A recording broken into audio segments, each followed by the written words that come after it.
Good morning po mga kapadyak. Grabe, 2 buwan na po hindi nakapag-upload ng video kasi nga po nagbakasyon po kami sa Pilipinas. So simula po nun hindi po ako nakagawa ng video. Ngayon nga po pala samahan niyo ko kasi bumili po ako ng gulong para po dito sa e-bike natin. So ito pong gulong po na to, hindi po itong normal na gulong lang. Specific po ito na para sa e-bike. So nakaka-tolerate po ito ng more speed at saka po yung bigat. So ayan, ito po yung picture niya mga kapadyak. Tingnan niyo po. Ang pangalan po nito, Novinic. Para po ito talaga sa e-bike. Ayan. Tapos samahan niyo po ako, i-install ko po ito para makita niyo kung ano itsura.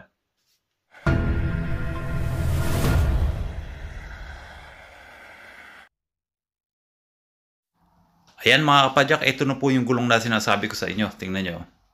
Ayan. Tapos yung mga pattern niya, ayan, napakaganda. Ganda talaga mga knobs niya sa gulong. Tapos dito po natin yan ikakabit mga kapadyak kasi tingnan niyo yung gulong ng bisikleta ko. Laspag na yan. So ngayon po ikabit na po natin yan.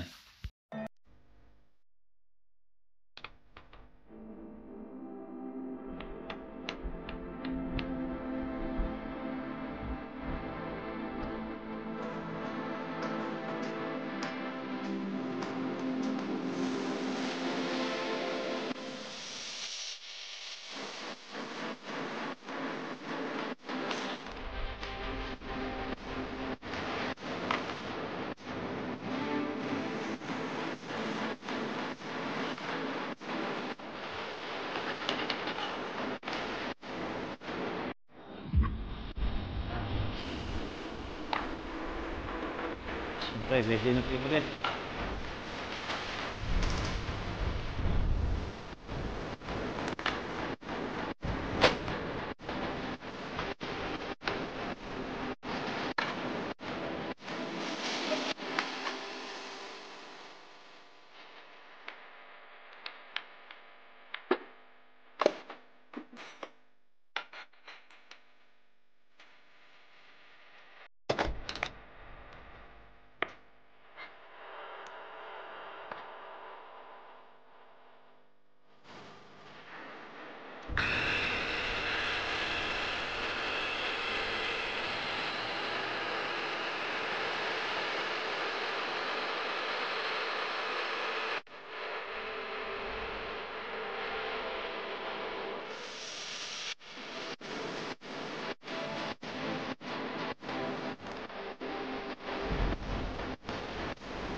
Ayan po mga kapadyak, na-install na po natin yung gulong. Ayan, napakaganda po, di ba?